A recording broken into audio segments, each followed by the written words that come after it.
Hey everybody, Jonathan Baylor back with a bonus SANE show, and very excited to bring you now a longtime friend of the show, someone who I have known and loved for a very long time, and someone who I know you know and love, and has got some exciting stuff coming out. JJ Virgin, welcome back to the show. I think you just like saying that name, Jonathan. Oh, JJ, well, hey, it's a pleasure to have you here. It was really nice meeting you in person finally a few months back. About time, man.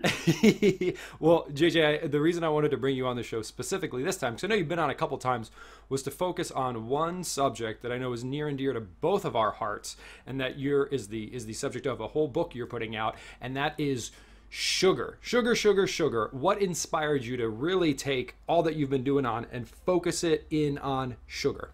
I sort of had to. You know, it was interesting. The number one question on the Virgin diet was sugar. It seemed like people were either totally confused, like, can I have agave? What about artificial sweeteners? Or they were controlled by it. You know, they knew they were supposed to be getting it out of their diet, yet the cravings just overtook them. And I thought, all right, I'm taking it on. And, you know, it was interesting because I wasn't that excited about sugar as I started working with it. And because I don't have a sweet tooth. So to me, it's like, just stop eating it. Put the cookie down. Like, what's the problem? But as I got into it, I am now obsessed with it.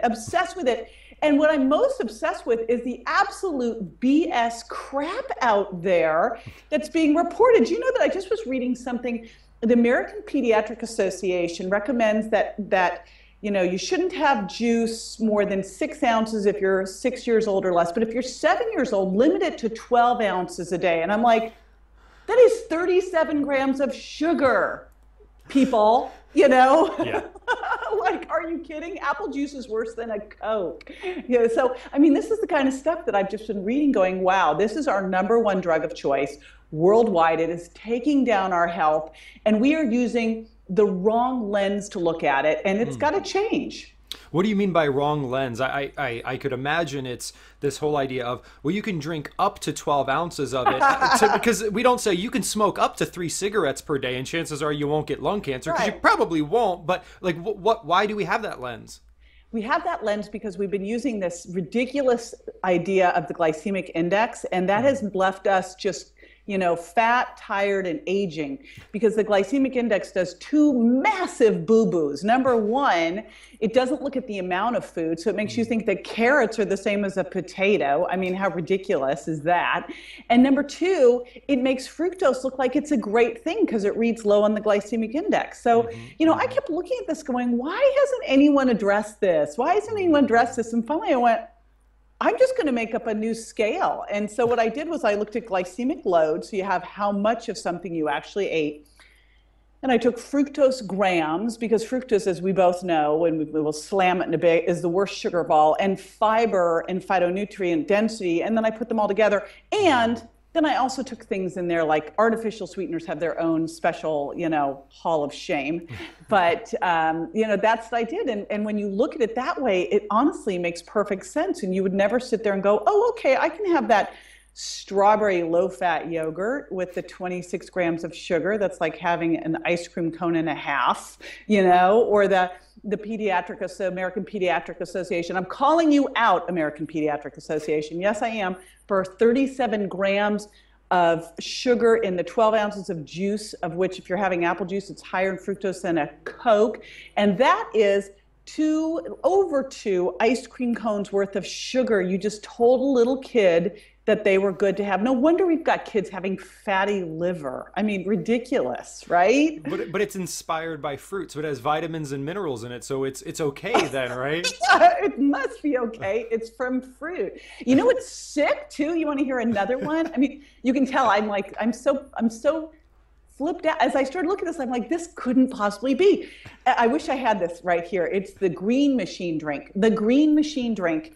First of all, on the front of the Green Machine drink, it says no sugar added. And you turn it around and it says, you know, there's 10 different greens in there. Well, yeah, there are minuscule amounts of these 10 little greens, enough to make it look green and called Green Machine. But in reality, it's mango puree and pineapple and apple juice concentrate. It's all this crap. It's 56 grams of sugar. It's more sugar than a soda. And you're sitting here thinking you did something great for yourself, and you're like stirring the pot of diabetes. It's like, no wonder 86 million of us are pre-diabetic now. I mean, like, it's crazy. So well, so if you were to sit down with Joe the Juicer, or this guy from Fat, Sick, and Nearly Dead, what would you say to him? You know, isn't it funny how I'm juicing now. I'm like, stop the juicing. Here's the thing. Here's what you should do. If you are juicing kale, cucumbers, celery, cilantro, you know, you're putting it all in your juicer and you're having all of that, including the pulp, and maybe throwing in some chia seeds too, awesome. But you're not, are you? You're actually putting those things in, but you're also throwing in an apple, and you're throwing in some carrots and some beets, and then you're just taking the juice, none of the fiber, so it goes boom, pow, hits your blood sugar, right? So you got two things going on, very bad for these two to happen at once. You've got the regular sugar, because it's not just straight fructose. As we know, fruit's not just straight fructose. So you've got some glucose and fructose in there. The glucose elevates your blood sugar, raises your insulin, and the fructose goes straight to your liver and tells your body to start making fat. So it's like a double whammy of bad stuff happening. And so I would tell that juicing person, yeah, hey, it's like if you want to put it all in the Vitamix and just make a veggie puree of just vegetables and only the low, you know, the non-starchy, low glycemic ones, cool. But people won't drink that because it's nasty. And even just straight green drinks, if you were just to drink a green drink without the fiber and just sip on that all throughout the day, you're still raising your blood sugar. You know? So, I mean, we got to look at these things. And by the way, are we really supposed to be eating all day long? Do we really need to do that? We don't need to be doing that. If you're eating all day long, you're raising your blood sugar, you're raising your insulin. Do you need to access your stored fat for fuel? No, you do not, because you just ate. Now you're a sugar burner all day long, so it makes no sense anyway. So we got to like really retire this whole juicing notion. It is just crazy. And this idea, like, can I blow this green smoothie cleanse up too, please, while we're at it, just to make a lot of enemies fast. But, you know, there's those green smoothie cleanses out there that are loaded with fruit that have you drinking these things all day long and then snacking on fruit. That is horrific.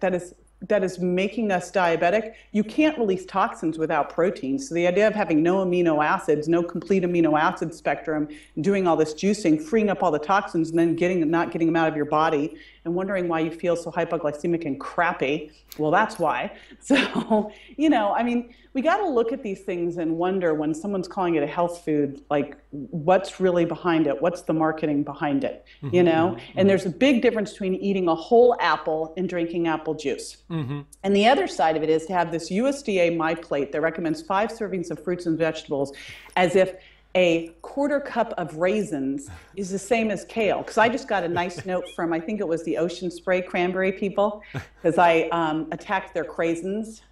And they gave me a thing. They said, you know, they have the same calorie content and sugar content as raisins. And I'm thinking, yeah, and those are bad too. You know?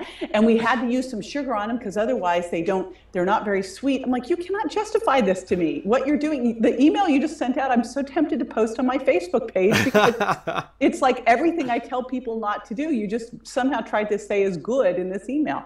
But you know, it's like, if you have that and you give people the choice between fruits and vegetables and they think they could have a potato or they could have kale or they could have ketchup or they could have broccoli or they could have apple juice, right? Or they could have asparagus, what are they going to choose? Yeah. Come on. It's a travesty that we equivalence class the fruits and the vegetables because, I mean, this is an oversimplification, but you could imagine defining fruits as vegetables with way more sugar. Yeah. Basically, it's just sugary vegetables. That's a great way to put it. I guess we could take our broccoli, pour on some apple juice concentrate, and turn it into fruit. That's a great way to put it. And, you know, this idea that free, and I just had a client email me this the other day. He goes, you know, he's new. He didn't know yet. He unfortunately asked me 2 questions and got in trouble for both of them. He asked me, what did I think about cheat days, splurge days? And I'm thinking, you know, people who are like dialed in never ask me about a cheat day, and then who aren't food addicts. And they wanted to know, you know, I just have been keeping fruit around, so I've just been snacking on fruit. I'm like, because it's a free food, right? All right. Well, I love that you brought up cheat days, JJ, and I'm curious as to what you think about this because I'm sure you talk about sugar addiction and the sugar impact diet as well. And sometimes when people ask me about cheat days, I say, well, do you know anyone who's quit smoking? They usually say yes. And I say, well, I'll tell you what, why don't you go tell them to have a cheat day, AKA smoke all of your cigarettes on one day, and then don't smoke any cigarettes for the rest of the week. Because the more we're learning about sugar, the more we're seeing it's almost equivalent to something like nicotine or cigarettes, correct? It's worse. In fact, if you look at that study they did at the Connecticut College on Oreos and morphine, they found that Oreos and morphine triggered the same reward center in the brain. They were both addictive, except when rats were given the choice between the morphine and the Oreos, they picked the Oreos. Yeah. So when you take these things, you go, okay, if you then say sugar is a drug, as clearly it is, if you were a drug addict, if you were an alcoholic, would you say, you know, today's going to be a cheat day? So, because people aren't cheating going, you know what, I'm going to have a cheat day. I'm going to eat a huge grass-fed ribeye. Yeah. Cheat days are dairy, gluten, and sugar. And that is the trifecta of our drug of choice, right? There it is. Terrible trifecta. Well, so JJ, does this mean that if we read the Sugar Impact Diet, we're going to come away saying we can never have the taste of sweet ever again? Oh, with that book wouldn't sell, would it? So here's the deal. First of all, when I decided to take this on, I'm very realistic. And the idea, you know, that we're never going to eat sugar again is ridiculous. But the real answer there is not all sugar is created equal. It's knowing which to choose and which to lose, which is why I made these brand new scales looking at looking at fructose and glycemic load and nutrient density and fiber. And I rated foods high, medium, and low sugar impact, so that you know what happens is people say, okay, I'm not eating any more sugar. And then they go cold turkey. And then a day or two later, they've totally lost their mind and they're nosediving into cookies. I don't do that. The first thing I do is I have you look at all the places it's sneaking in. Because even you and I, who are, we are into this. I found that there were things sneaking in that I really actually didn't even have any idea, like balsamic vinegar. So you find all the places they're sneaking in, and then you taper down over at least a week, depending on your symptoms. And then at that point, for 2 weeks, I have you go total low impact and remove all the fruit, because the more fructose we eat, the better we get at transporting it. We elevate something called GLUT5 transport system. So I take it all out because I wanted to see, and I tried it with 700 people who were my rough cases. They were my problem children. They were the ones going, I can't give up the sugar. I'm like, okay, all right. So I did not make it easy on any of us. But I wanted to show that in 2 weeks you could get rid of your sweet tooth, whether it was genetic, whether it was acquired, whether it was due to stress, whether it was due to candida, whatever the heck it was.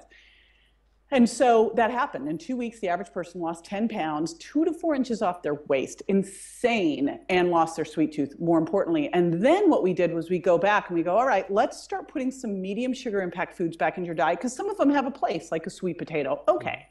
And then let's do a high sugar impact challenge. And let's see how you feel that week, so you know how much, where you can be on the scale. Do you need to stay low all the time? Can you go like low and medium?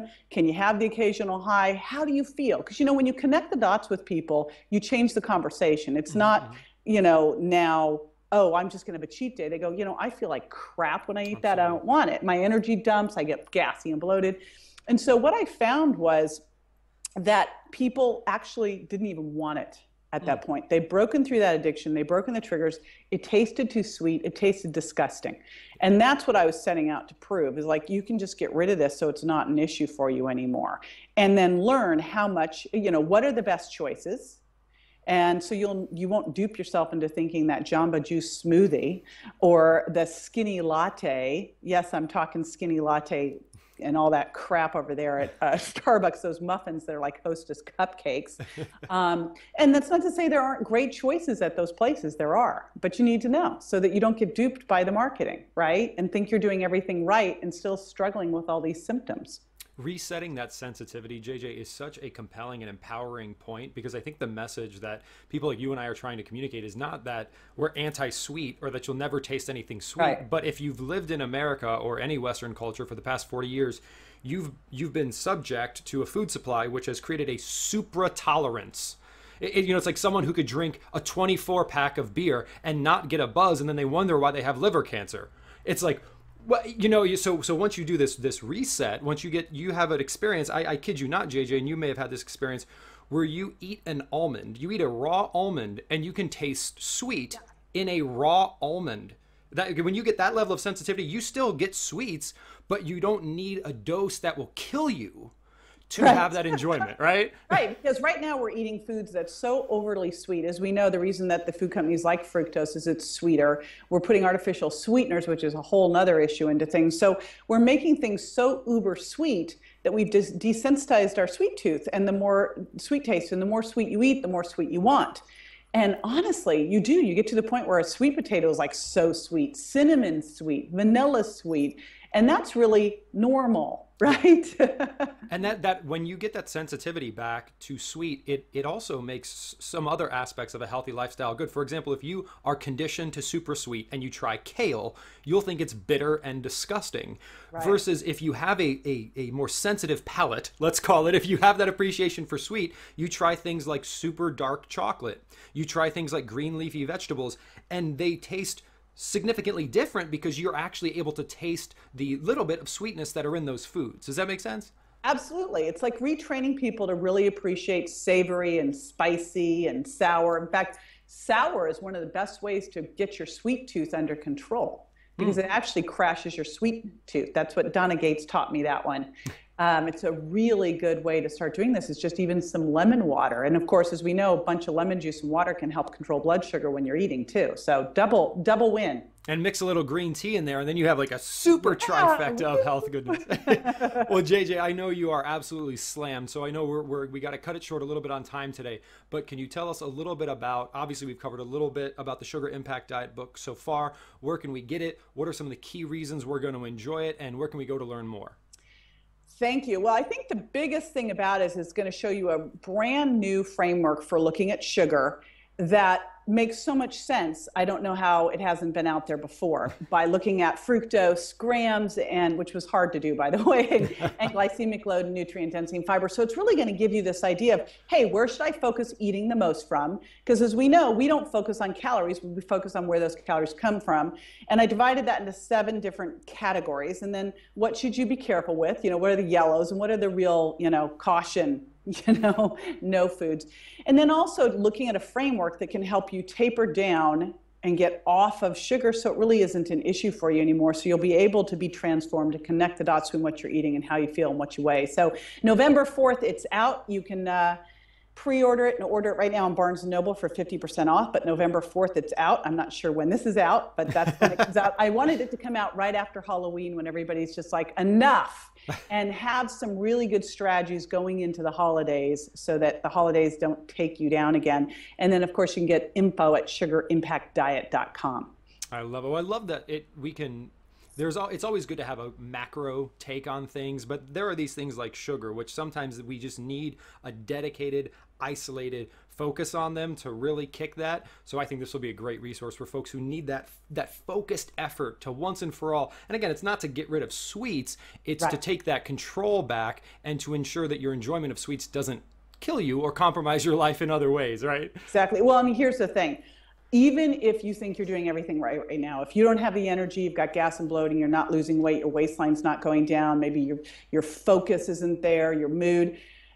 What I found with the healthiest people, they're still surprised by some of the things in this book that they never realized were medium or high sugar impact. So wherever you are, it's this great little spring cleaning for your body to really get it back under control. Because let's face it, the lower you can keep your insulin and the more blood sugar control you have, the longer you live well, right? Because that is the best way to slow down aging. Sugar in any form is the most aging thing that we can do, and that includes artificial sweeteners.